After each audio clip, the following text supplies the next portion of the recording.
Good morning students. आज हम लोग वैद्युत क्षेत्र चैप्टर के जो उदाहरण बचे हुए थे उसको करते हैं, क्योंकि गाउस के नियम में बहुत थोड़ा सा पोर्शन बच रहा है, एक लेक्चर का पार्ट बच रहा है, तो गाउस का नियम भी लगभग कंप्लीशन की ओर है। तो हम लोग पहले इसके वैद्युत क्षेत्र के कुछ उदाहरण जो बच रहे हैं उसको कर लेते हैं और इसको थोड़ा सा आप कॉन्टिन्यूटी में जो हम आज करा रहे हैं इसको आप आज कर जरूर लीजिएगा, क्योंकि वैद्युत क्षेत्र के उदाहरण थोड़े से ऐसे हैं जिसमें कॉन्सेप्ट ज्यादा यूज होते हैं और मतलब ज्यादा बढ़िया क्वेश्चंस होते हैं। तो इसमें आप बिल्कुल पहला चैप्टर है, आप बिल्कुल डरे नहीं। इसमें थोड़ा सा आपको टफ फील हो सकता है क्योंकि एक्चुअल में सदिश रूप में जोड़ना या घटाना 11th में उतना पोर्शन अपना था नहीं, तो 11th में बहुत ज्यादा न्यूमेरिकल इससे रिलेटेड नहीं थे, वो डिफरेंट टाइप के न्यूमेरिकल्स हुआ करते थे। तो यहाँ पे थोड़ा सा आप जैसे आप घटक वियोजन वाला चैप्टर पढ़े थे 11th में, वहां पे थोड़ा बहुत आपने उसका एप्लीकेशन देखा था, तो यहाँ उसका थोड़ा सा ज्यादा एप्लीकेशन है, वो भी सिर्फ पहले और दूसरे चैप्टर में। उसके बाद न्यूमेरिकल्स बहुत बहुत बहुत इजी हैं, तो आप पहले और दूसरे चैप्टर के न्यूमेरिकल्स देखकर कृपया डरे नहीं। आप इसको धीरे धीरे सॉल्व करने की कोशिश करें और आप देखेंगे कि आगे के चैप्टर के न्यूमेरिकल तो ओरल आपसे लगेंगे, यहां थोड़ा सा आपको मेहनत करनी है, तो इसको आप थोड़ा सा यहां देखने की कोशिश करिए। अब हम लोग एग्जांपल नंबर 11 कर रहे हैं। तो 11 में कह रहा है चार समान आवेश प्रत्येक 2 माइक्रोकूलम एक्स अक्ष पर स्थित है। तो एक्स अक्ष आप बना दीजिए।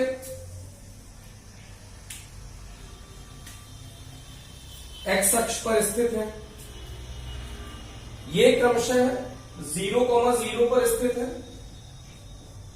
एक क्यू आवेश 0,0 पर स्थित है, फिर 2 सेंटीमीटर पर स्थित है, 4 सेंटीमीटर पर स्थित है, 8 सेंटीमीटर पर। तो 2 सेंटीमीटर ये 2,0 सेंटीमीटर हो जाएगा, और फिर 4 सेंटीमीटर पर स्थित है, तो इसका मतलब 4,0 पर स्थित हो जाएगा। 8 सेंटीमीटर का मतलब 8,0 पर स्थित है, और सभी क्यू आवेश है बेटा। तो ये सभी क्यू आवेश हमने एक अक्ष पर रख दिए हैं। अब इसको कुछ मान लीजिए कि ये पॉइंट O है, ये A है, ये B है, ये C है, जिससे आपको थोड़ा सा सहूलियत होगी।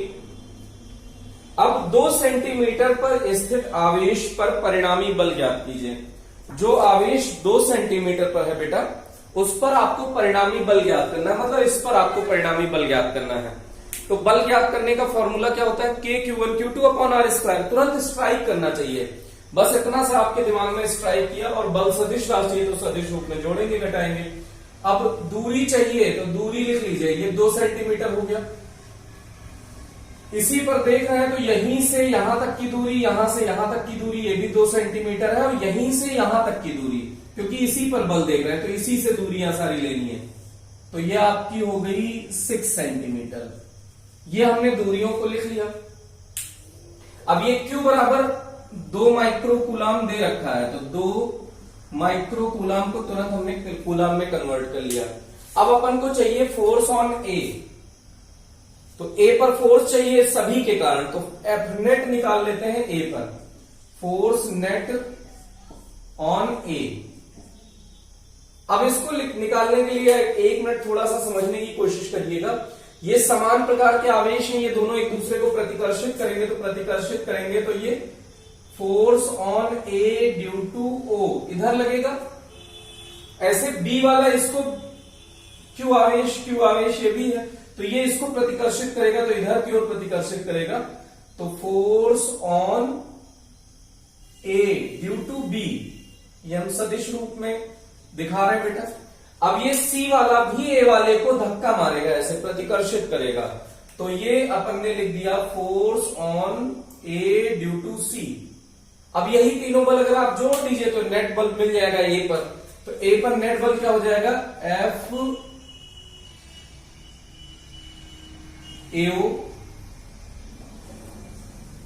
Plus F AB plus F AC। ये तीनों बल अगर सदिश रूप में आप जोड़ देते हैं तो आपको आंसर मिल जाएगा। अब देखिए बल का फॉर्मूला होता है K(Q1Q2)/r²। तो यहाँ के क्या है बेटा, इसको हमने साइड में लिख दिया 1/4πε0 और इसकी वैल्यू होती है 9 × 10⁹ जिससे कि हम इसका यूज करें तो किसी को कोई प्रॉब्लम ना हो। बोर्ड के पर्पज से अगर आप मेडिकल या आईआईटी का पेपर दे रहे हैं तो डायरेक्ट अप्लाई कर सकते हैं। तो force on A due to O ने इसको ए को प्रतिकर्षित किया होगा, तो प्रतिकर्षित किया होगा तो इस पे बल लग रहा होगा इस दिशा में, आई कैप की दिशा में। तो के दोनों आवेश कितने कितने हैं बेटा, Q1 और Q2 Q के बराबर है, और दोनों आवेशों के मध्य की दूरी कितनी है, 2 सेंटीमीटर है, तो 2 × 10⁻² का स्क्वायर। ओके, अब इसकी दिशा क्या है, आई कैप की दिशा, तो हमने सदिश रूप में लिख दिया, तो आई कैप की दिशा प्लस, अब ए बी पे देखो बल किधर लग रहा है, इधर की ओर लग रहा है, के दोनों आवेश कितना कितना है बेटा, Q और Q, ए बी ये वाला दोनों आवेश कितना है, Q और Q, और इनके मध्य की दूरी कितनी है, 2 सेंटीमीटर, तो 2 सेंटीमीटर का स्क्वायर हो गया। ये दिशा क्या है बेटा, माइनस आई कैप की दिशा।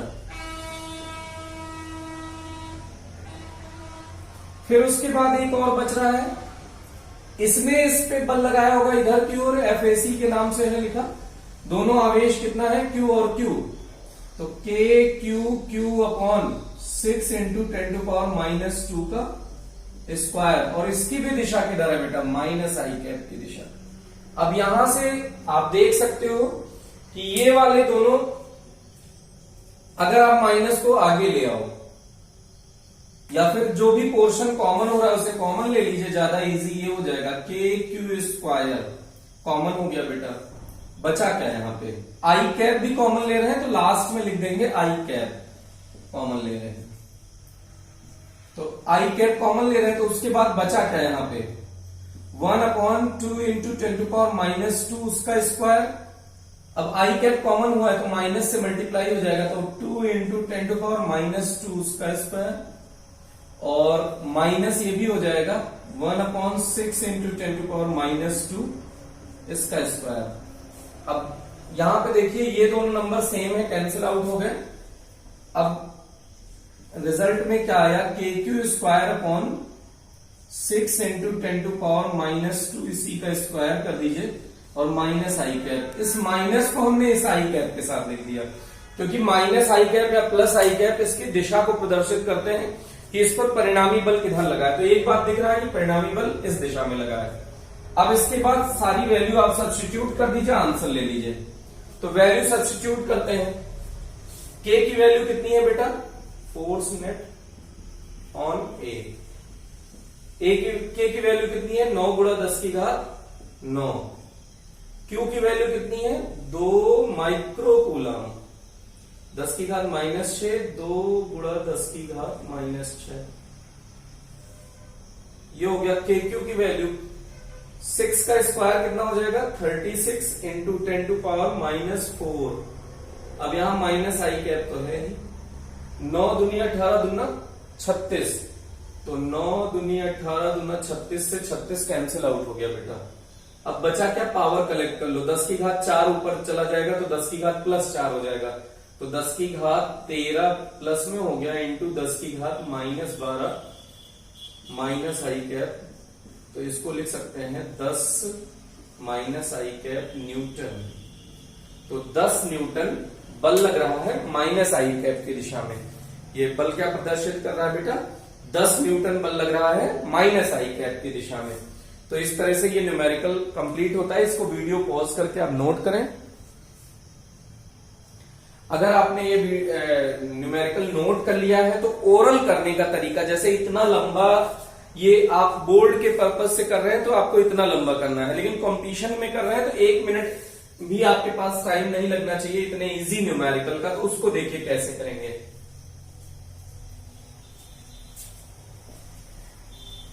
देखिए ये जितना फोर्स, ये डिस्टेंस इक्वल है और दोनों पे चार्ज इक्वल है, तो चार्ज इक्वल है और डिस्टेंस इक्वल है, तो डिस्टेंस और चार्ज को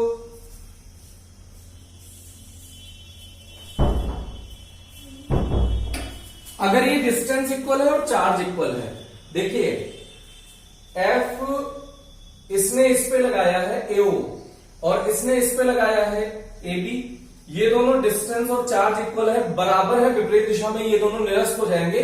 सीधे आप इसी के कारण इस पे बल निकाल दीजिए, आंसर आ जाएगा एक झटके में।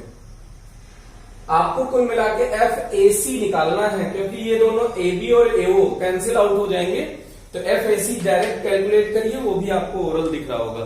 तो इस तरह से ये तुरंत 1 सेकंड का न्यूमेरिकल है टोटल। तो आप इसके बाद का अगला न्यूमेरिकल करें 12 नंबर।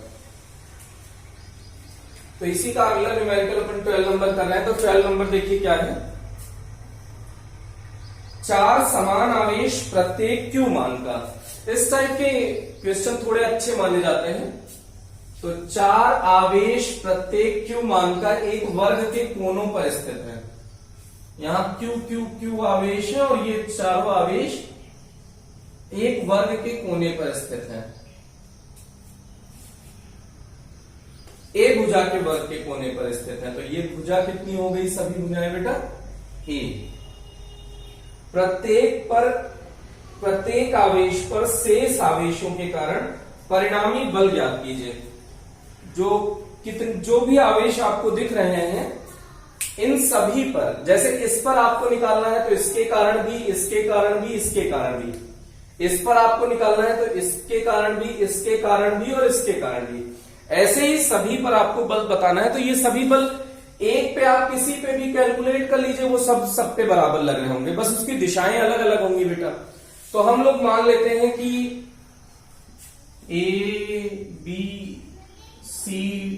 ABCD से हमने इसको प्रदर्शित कर दिया है चारों को। अब हम बिंदु B पर बल निकाल रहे हैं। नेट बल किस पर निकाल रहे हैं बेटा, बिंदु B पर। तो बिंदु B पर नेट बल निकाल रहे हैं। तो A वाले ने बिंदु B को, समान प्रकार के आवेश है तो क्या करेंगे, प्रतिकर्षित। तो ऐसे धक्का मारा होगा, तो force on B due to A, ये इस दिशा में होगा। ऐसे ही इसने इस पे बल लगाया होगा नीचे की ओर, तो ये क्या हो जाएगा, force on B due to C। अब ये दोनों बल आप देख लीजिए, इन दोनों आवेशों के कारण लिख लिया, अभी इसके कारण रह रहा है बेटा। इन दोनों के बल को आप देखें तो ये 90 डिग्री पर है, दो बल हैं और दोनों एक दूसरे से 90 डिग्री के कोण पर हैं। तो आपने 11th में पढ़ा था दो सदिश राशियां जो एक दूसरे से किसी कोण पर होती हैं, तो परिणामी ज्ञात करने का फॉर्मूला होता है √a² + b² + 2ab cos theta. तो यहाँ थीटा कितना है, 90, तो परिणामी क्या आ जाएगा बेटा, a² + b²। तो काफी सिंपल है। तो यहां पे इनका दोनों का नेट बल, क्योंकि ये सदिश राशि है तो इस दिशा में होगा, तो इस दिशा में इन दोनों का परिणामी बल ज्ञात कर ले, अभी ज्ञात कर लेंगे। अब यहां पे ये भी बच रहा है तो इसका बल देखिए।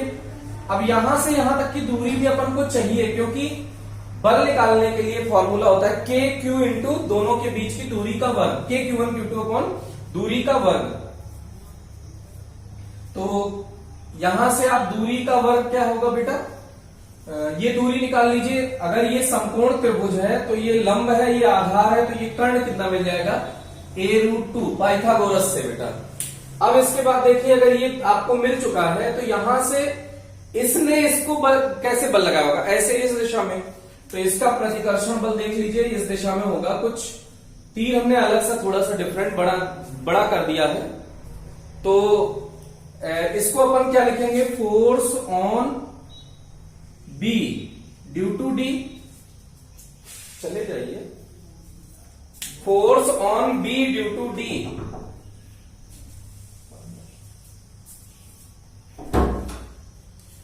तो इसको आप लिख दीजिए। देखिए अब ये हो गया। अब इन दोनों का देखिए 90 डिग्री के चारों कोण है, तो ये भी 90 डिग्री का होगा, तो इसका मतलब ये 45 डिग्री के होंगे। तो ये इसका जो परिणामी होगा, आप यहां पे FAB और FBC निकाल लीजिए पहले। फोर्स FAB का लिखिए कि 1/4πε0। AB का देखिए आवेश कितना है बेटा, Q इंटू Q अपॉन दूरी A का स्क्वायर। अब इसको हमने इक्वेशन नंबर 1 मान लिया। ऐसे ही FBC आप लिख दीजिए, तो क्या हो जाएगा, 1/4πε0 QQ अपॉन A²। तो देखिए एफ ए बी का परिमाण जो है वो एफ बी सी के परिमाण के बराबर, अगर दिशा ना ले तो परिमाण अगर बराबर है, अब इन दोनों का परिणामी इनके मध्य से होकर जाएगा, तो परिणामी निकालने के लिए एफ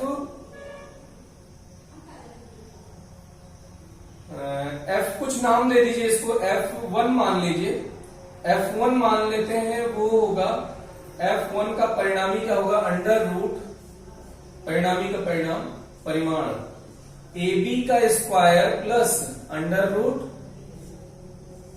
FBC का square plus 2AB cos theta होगा बेटा, लेकिन 2AB cos 90 हो जाएगा, तो cos 90 की वैल्यू हो जाएगी 0। तो अब यहां से आप FAB और FBC कुछ F के बराबर आप मान लीजिए, तो F के बराबर है तो ये भी F का स्क्वायर हो जाएगा, F का स्क्वायर हो जाएगा, तो 2F स्क्वायर हो जाएगा, तो 2 अंडर रूट में रह जाएगा, F बाहर आ जाएगा, तो √2 F का मान कितना है बेटा, ये देखिए KQ square upon A square, KQ square upon A square, तो इसको अपन लिख सकते हैं KQ square upon A square. ये K का मान कितना ले रहे हैं हम लोग, 1/4πε0। ये बार बार अपन लिख रहे हैं बोर्ड के पर्पज से, सिर्फ जो K की वैल्यू लिख देते हैं, अगर बोर्ड में आप दे रहे हैं तो आपको ये लिखना पड़ेगा। अब उसके बाद देखिए ये हो गया, अब ये हमने F1 इस दिशा में लिख दिया, F1 वेक्टर इस दिशा में होगा और FBD वेक्टर तो इस दिशा में है ही, तो अगर दोनों बल समान हैं, समान नहीं है, दोनों बल समान दिशा में है, तो परिणामी बल उस दिशा में जुड़ जाएगा, तो F नेट ऑन B क्या हो जाएगा बेटा, FBD प्लस F1, FBD कितना है, FBD आप देखिए KQQ, तो Q स्क्वायर, दोनों आवेशों के बीच की दूरी कितनी है बेटा, A√2, तो इसका स्क्वायर प्लस ये हो गया FBD। अब F1 आपने कैलकुलेट ही कर रखा है, √2 KQ square upon A square. अब यहां पे आप टर्म जो KQ square upon A square common ले लीजिए, तो आपका मान कितना बचा, यहां पे A स्क्वायर होगा, यहां 2 हो जाएगा, तो 1/2 बचा, प्लस यहां क्या बचेगा, √2। अब ये बल है तो न्यूटन, ये आंसर आ गया बेटा। ये आपने B पे निकाला है, ये FB पे निकाला है नेट। अब यही FB पे जो नेट है, यही सभी पर इतना ही बल होगा, FC पर नेट इतना ही बल होगा, FD पर नेट, FC पर अगर नेट निकालेंगे तो वो भी इतना ही होगा परिमाण में, लेकिन दिशा तो सबकी अलग अलग होगी बेटा। जैसे इसकी परिणामी इधर आया है, तो ऐसे इस पे C पे निकालेंगे तो इसका परिणामी इधर आएगा, D पर निकालेंगे तो इसका परिणामी इधर आएगा, A पर निकालेंगे तो इसका परिणामी इधर आएगा, तो परिणामी सबका अलग अलग होगा, लेकिन दिशा इसका मतलब दिशा सबकी अलग अलग होगी, लेकिन मान जो है परिमाण वो सबका सेम होगा। तो यहां पे FB नेट जो होगा वो FC नेट के बराबर हो जाएगा परिमाण में, और ये FA नेट के बराबर हो जाएगा परिमाण में, और ये हो जाएगा FD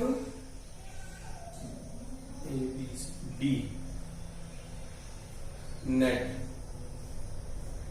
के परिमाण के बराबर। तो ये आपस में सभी पर जो बल होंगे वो यही परिमाण में बराबर होंगे, और कितना होगा, तो आंसर है KQ square upon A square 1/2 plus √2 Newton.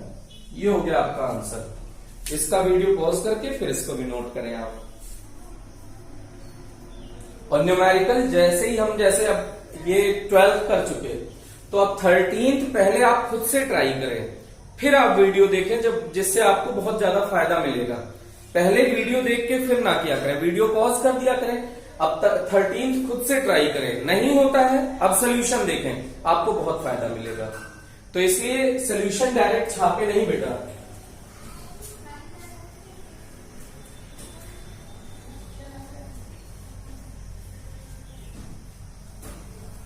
अब ये हो गया, अब आपको 13th नंबर देखना है बेटा।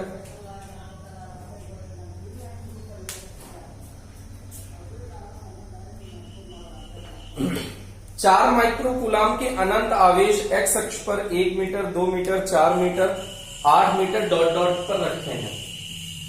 पहले एक्स अक्ष ले लीजिए और 4 माइक्रो कूलाम का आपको आवेश रखना है सभी पर। कहां कहां रखे बेटा? 1 मीटर पर रखा है तो 1,0 पर रखा है, फिर 2 मीटर पर रखा है, इसका मतलब 2,0 पर, 4 मीटर पर 4,0 पर, 8 मीटर पर 8,0 पर और डॉट डॉट डॉट ऐसे आगे भी रखा हुआ है।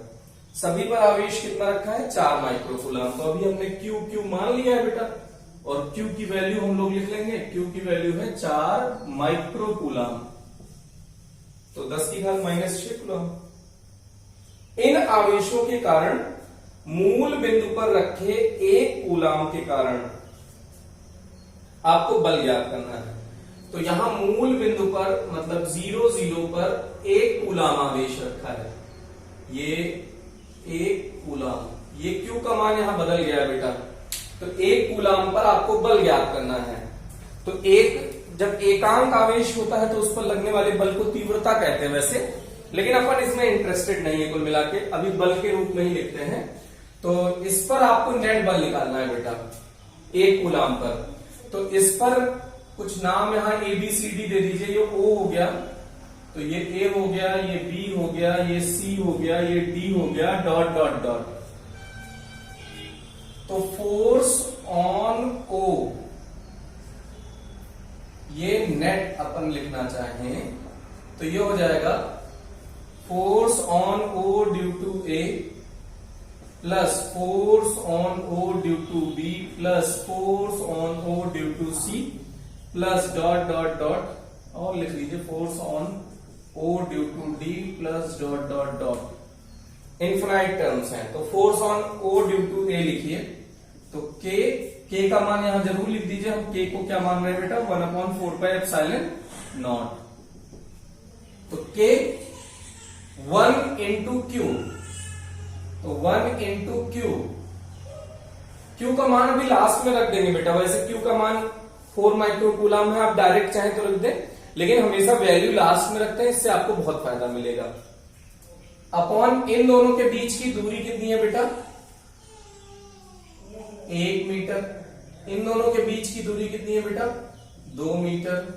इन दोनों के बीच की दूरी कितनी है? 4 मीटर। इन दोनों के बीच की दूरी कितनी है? 8 मीटर। तो ये दूरियां अपन ने लिख ली। तो 2 का स्क्वायर हो गया, K Q1 Q2 अपॉन दूरी का स्क्वायर। अब दिशा जरूर लिख सकते हैं आप। ये वाला बल इस पे लगेगा तो इधर की तरफ लगेगा, तो minus I cap Q upon, sorry यहां से यहां की दूरी 1 थी, तो 1 का स्क्वायर, यहां हो गया 2 का स्क्वायर। अब ये B के कारण लिख रहे थे, अब C के कारण लिखेंगे तो नीचे हो जाएगा 4 का स्क्वायर। ये भी माइनस आई कैप की दिशा है। K Q इंटू 1 अपॉन 4 का square minus I cap plus K Q1 upon 8 का square minus I cap plus dot dot dot.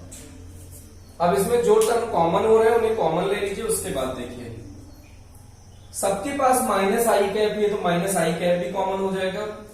K Q common हो गया आपका, माइनस आई कैप भी कॉमन ले लेंगे, तो 1/1 plus 1/4 plus 1/16 plus 1/64 plus dot dot dot infinite तक ये टर्म है, और माइनस आई कैप आपने कॉमन ले रखा है।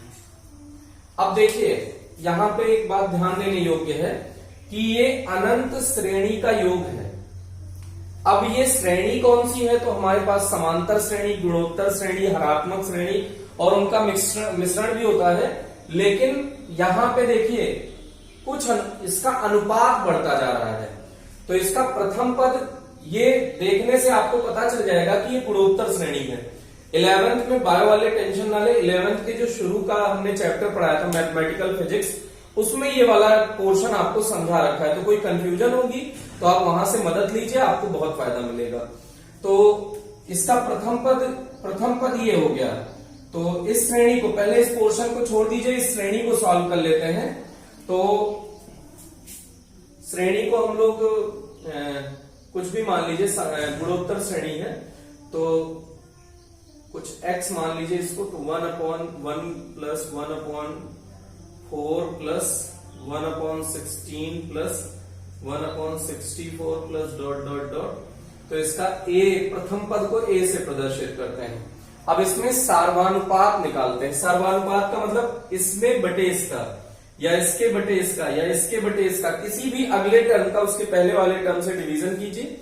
ये अगर लगातार सेम आता जाए, जैसे 1/4/1 1/4 आया, 1/16 में 1/4 का डिवीजन करिए तो 1/4 फिर से आएगा, 1/64 में 1/16 का डिवाइड करिए फिर से 1/4 आएगा। तो इससे ये बात कंफर्म हो जाती है कि ये गुणोत्तर श्रेणी है। अगर ये सार्वानुपात बराबर आता जा रहा है लगातार, तो इसका मतलब ये गुणोत्तर श्रेणी है। तो सार्वानुपात को r से प्रदर्शित कर दिया हमने, तो इसका r कितना हो जाएगा 1/4। तो अनंत पदों का योग कितना होता है बेटा?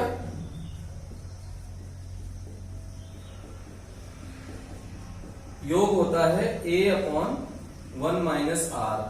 तो a कितना है 1 माइनस 1/4, तो ये कितना आ जाएगा 1/3 माइनस 1 4 माइनस 1 3/4, तो ये आ गया 4/3।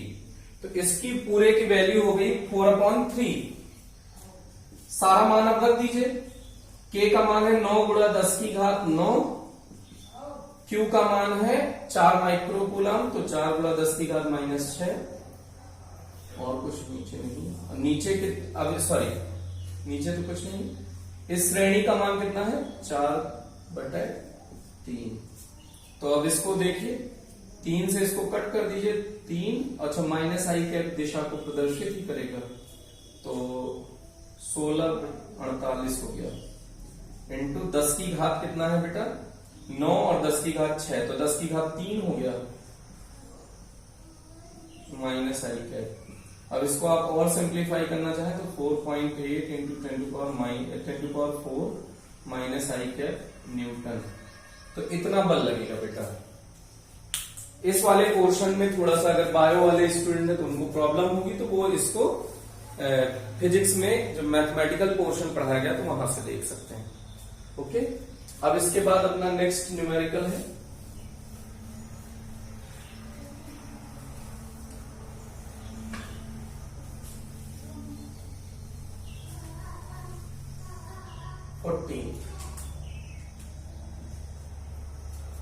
तो 14th देखिए बेटा,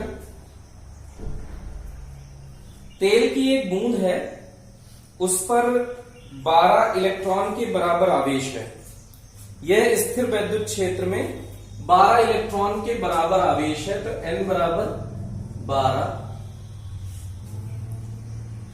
यह स्थिर वैद्युत क्षेत्र में, वैद्युत क्षेत्र कितना है 2.55 गुणा 10 की घात 4 न्यूटन पर कूलम में संतुलित अवस्था में बनी रहती है। यदि तेल का घनत्व रो बराबर दिया है 1.26 गुणा 10 की घात 3 किलोग्राम पर मीटर क्यूब है, तो बूंद की त्रिज्या ज्ञात कीजिए। यहां पे वैद्युत, ये प्लेट है बेटा, ये प्लस प्लेट है और ये माइनस प्लेट है, ये आपको दिया गया है। अब एक आवेश है, उसको इसमें रखना है, संतुलन में रखना है। तो आवेश जैसे इलेक्ट्रॉन है बेटा, तो इलेक्ट्रॉन पर बल किधर लगेगा आप बताओ? प्लस प्लेट की ओर, या कह सकते हो ये प्लस, वैद्युत क्षेत्र की दिशा प्लस से माइनस की ओर होती है। वैद्युत क्षेत्र की दिशा किधर से किधर होती है बेटा? प्लस से माइनस की ओर। तो mg इसका भार नीचे की ओर लगेगा अगर वैद्युत क्षेत्र में है, और वैद्युत बल ऊपर की ओर लगेगा QE। वैद्युत बल कितना होता है बेटा? F = QE। अगर ये दोनों बल बराबर हो जाए तो ये संतुलन में आ जाएगा। जो भी बूंद है 12 इलेक्ट्रॉन के बराबर जिस पर आवेश है, तेल की एक बूंद है, इस पर 12 इलेक्ट्रॉन के बराबर आवेश है, तो अगर ये ऊपर लगने वाला बल नीचे लगने वाले बल के बराबर हो जाए तो ये उसी स्थिति में संतुलन में आ जाएगा। तो संतुलन की स्थिति में यहां पे आप लिखें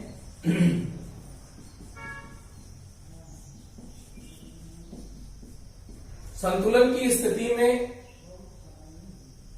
F ग्रेविटेशनल है F इलेक्ट्रिकल के इक्वल। संतुलन की स्थिति में F ग्रेविटेशनल का परिमाण जो है वो F इलेक्ट्रिकल के इक्वल होना चाहिए। G फॉर ग्रेविटेशनल फोर्स, तो गुरुत्वाकर्षण बल वैद्युत बल के बराबर अगर हो जाए तो इसका मतलब संतुलन में आ जाएगा, अर्थात mg किसके बराबर हो जाए बेटा, QE के बराबर हो जाए। द्रव्यमान, अब इसने त्रिज्या पूछी है, त्रिज्या पूछी है, इसका मतलब अब हमें द्रव्यमान तो पता नहीं है, तो द्रव्यमान बराबर होता है आयतन गुणा घनत्व। आयतन को B से B for volume into G equals Q into E। अब अपन आयतन, ये बूंद है मतलब गोला है, गोले का आयतन कितना होता है, तो आंसर है 4/3 पाई R क्यूब रो, और G तो है ही है Q इंटू E। अब यहां से R निकालना है अपन को, तो R क्यूब इक्वल्स क्या हो जाएगा बेटा, 3QE अपॉन 4 पाई रो जी, 4 पाई रो जी। अब यहां क्यूब अगर हटाते हैं आप तो इधर पावर हो जाएगी 1/3। अब यहां पे थोड़ी सी कैलकुलेशन आपको ध्यान रखनी है, क्योंकि ये घनमूल है, वर्गमूल तो निकालना आसान होता है, घनमूल में थोड़ा सा ध्यान दीजिएगा। अब सारे मान रखने हैं, लेकिन n दिया है तो q इक्वल्स n ही रख दीजिए अगले स्टेप में। तो 3ne इंटू ई अपॉन 4 पाई रो जी का होल पावर 1/3। अब सारी वैल्यू रखिए, आपको आंसर मिल जाएगा। तो 3 होगा, n कितना है भैया 12, तो ये तो 12 हो गया। E इलेक्ट्रॉन पर आवेश कितना है, तो 1.6 इंटू 10⁻⁹। वैद्युत क्षेत्र का मान कितना दिया है, 2.55 गुणा 10⁴ अपॉन 4। पाई की वैल्यू कितनी है, 3.14। अब उसके बाद रो की वैल्यू कितनी दी है, 1.26 इंटू 10⁻3। जी की वैल्यू 10 मान लीजिए कैलकुलेशन की सुविधा के लिए। अब देखिए थोड़ा सा करीबी मामला आएगा, एग्जैक्ट नहीं अपन कर रहे हैं, लेकिन आंसर आपका फिर भी मैच करेगा। देखिए ये 1.26 है का लगभग 2 गुना है, तो लगभग इसे 2 मान लीजिए। अब ये 1.6 है, 3.4 है, तो 1.6 का 2 गुना होता है 3.4, वो 3.2, तो 3.2 के थोड़ा सा करीब है, तो इसे करीब करीब 2 मान लीजिए। 2 से 2 कैंसिल आउट हो गया। अब यहां इसको आप कैंसिल आउट कर दीजिए, यह आपका बचा 9, ऊपर और कुछ नहीं बच रहा है, 9 बचा, तो 9 पॉइंट समथिंग होगा। अपन थोड़ा सा इसको और आगे प्रोसीड करें तो एग्जैक्ट ना ये होगा, ये थोड़ा सा बड़ा नंबर आएगा, तो अपन कह सकते हैं 9 पॉइंट समथिंग होगा, 9 पॉइंट कुछ भी मान लो, 2 मान लो, इंटू 10 टू पावर कलेक्ट करो बेटा, 10 टू पावर, ये देखिए यहां 10 to power 3, 10 to power 1, 10 to power 4 से 10 टू पावर 4 भी कैंसिल आउट हो गया।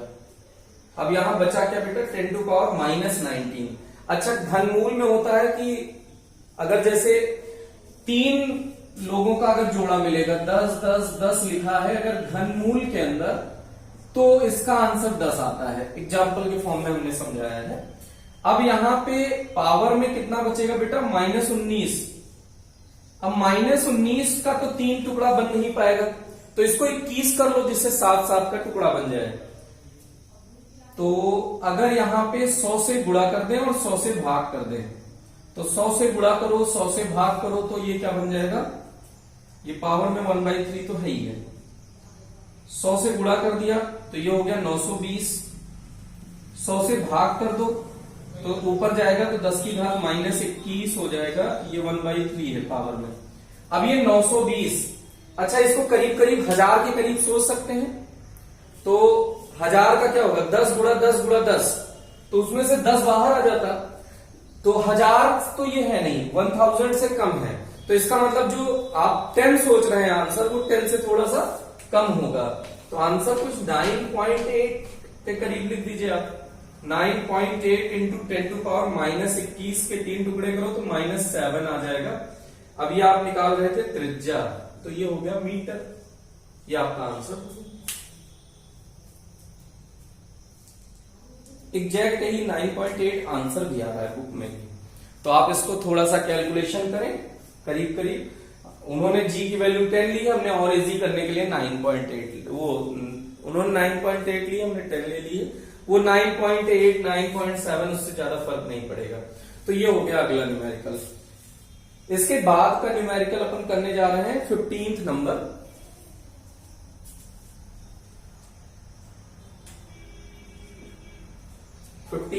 देखिए बेटा, इसको वीडियो पॉज करके आप एक बार नोट कर लीजिए।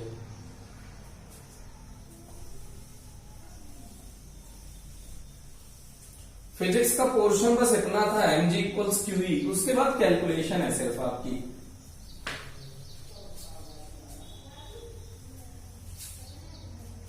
अब इसके बाद 15th में देखिए, कोई इलेक्ट्रॉन है वो 2 गुणा 10 की घात 4 है, 2 गुणा 10 की घात 4 न्यूटन पर कूलाम परिमाण के वैद्युत क्षेत्र में डिस्टेंस दी है 1.5 सेंटीमीटर दूरी तक गिरता है। क्षेत्र का परिमाण समान रखते हुए यदि उसकी दिशा उत्क्रमित कर दी जाए तथा अब कोई प्रोटॉन उसी क्षेत्र में उतनी ही दूरी तक गिरता है, तो दोनों स्थितियों में गिरने में लगे समय की गणना कीजिए और इन परिस्थितियों में गुरुत्व के अधीन मुक्त पतन से तुलना भी कीजिए। तो पहली स्थिति में, स्थिति फर्स्ट में आप देखिएगा बेटा, पहले कोई इलेक्ट्रॉन है, एक वैद्युत क्षेत्र आप बना लीजिए, इलेक्ट्रॉन है, जैसे ये क्षेत्र, ये चित्र दिया है बुक में, ये कोई इसमें इलेक्ट्रॉन है मान लो,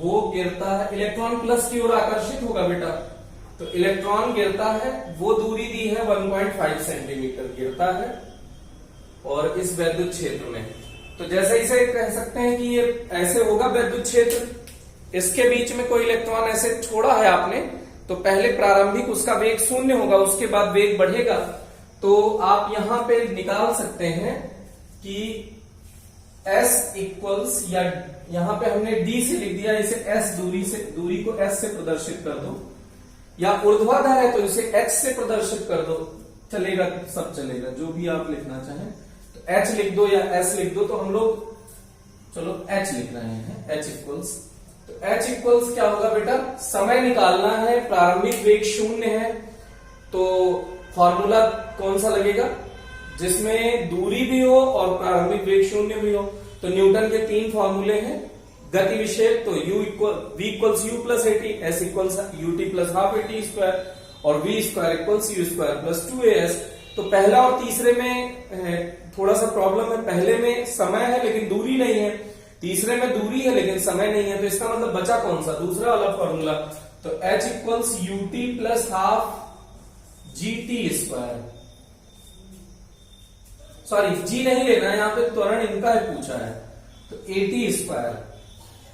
अब यहां पे a आपको फाइंड करना है बेटा, इन्होंने गुरुत्व के अधीन मुक्त पतन से तुलना भी कराई है, तो वो भी कैलकुलेशन करना है, तो a की वैल्यू आप फाइंड कर लो, इसमें रख दो, आंसर आ जाएगा, टाइम निकल जाएगा।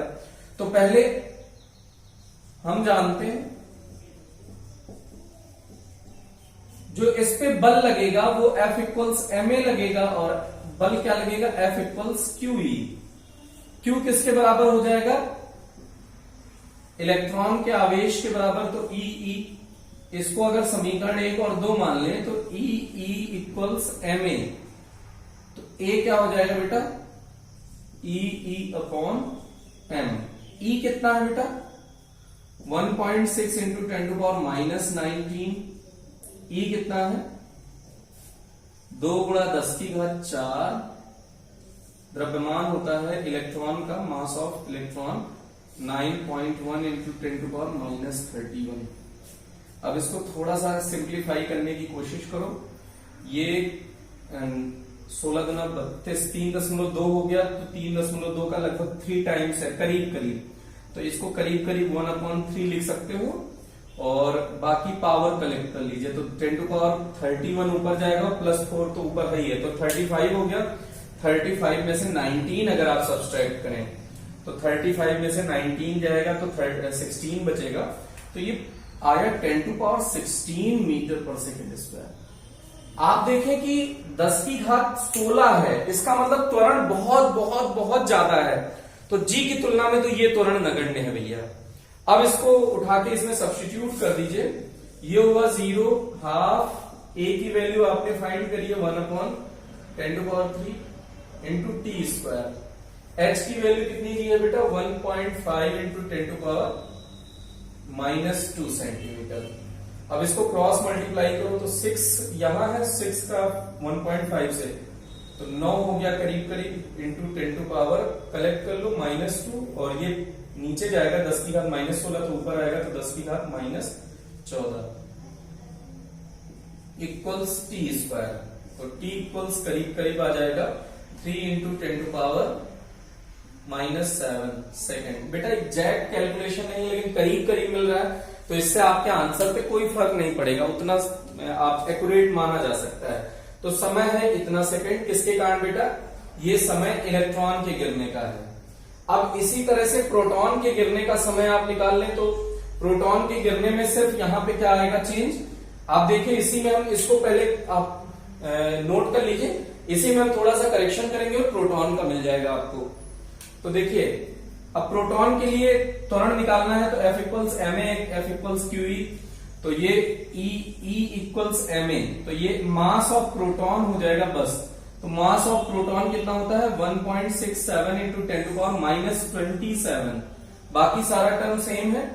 अब इसको देखिए 1.6 से 1.6 कैंसिल आउट हो गया, यहां कितना बचा बेटा? 2 बचा डायरेक्ट। पावर कलेक्ट कर लो, 10⁻27 ऊपर गया, 27 प्लस में हो जाएगा 31 हो गया, तो 31 और ये 19 में से 31 सब्सट्रैक्ट करिए तो ये पावर बचेगा 12, तो 2 इंटू 10⁻12 करीब करीब आ गया। अब यहां पे इसमें आप समय निकालना है, तो h equals ut plus half at square ही होगा। बस यहां पे ये वाला कह रहा है दूरी उतनी ही तय की है इसने, तो इसको 2 इंटू 10⁻12 आप लिखो। अब इसके बाद इसमें थोड़ा सा और सुधार करें, इसको क्रॉस मल्टीप्लाई करें, ये हो गया 3/2, 1.2 से 2 कैंसिल आउट हो गया, तो ये 1.5 बचा। अब 10⁻12 हो जाए, बटे में आएगा, ऊपर जाएगा 10⁻12 और 10⁻2 ऑलरेडी है, तो 10⁻14। इसको आप 1.5, इसको 16 अगर कर लें, 16 से बनेगा नहीं, तो आप सोचो 1.5 आए, तो 12 बड़े 144, 12 का 12 से गुणा करो 1.4 के करीब आएगा, तो इसका आंसर करीब करीब 1.2 मान लो। अगर ये t है तो स्क्वायर हटेगा तो इधर अंडर रूट आ जाएगा बेटा, तो उस अंडर रूट की वैल्यू 1.2 इंटू 10⁻7 आ गया t प्रोटॉन का। और आप देखो एक्सेलरेशन जो प्रोटॉन का आया है वो भी बहुत ज्यादा है, तो g की तुलना में इन दोनों की वैल्यू बहुत ज्यादा है, तो इसे हम लोग नगण्य कर देंगे। तो इसलिए इस पोर्शन को अगर हम लोग करें तो g की वैल्यू अगर आप g से कंपैरिजन करें, इसने कहा है कि गुरुत्व के अधीन मुक्त पतन से आप तुलना कीजिए, तो अगर आप उससे तुलना करेंगे तो पाएंगे कि जो g की वैल्यू थी वो बहुत कम होती है, 10 होती है नियर अबाउट, और ये वैल्यूज जो आपने कैलकुलेट करी है एक्सेलरेशन इसका देखिए 2 इंटू 10⁻12 के ऑर्डर का है। Okay, thank you. इसके बाद अगला लेक्चर आगे डिस्कस करेंगे।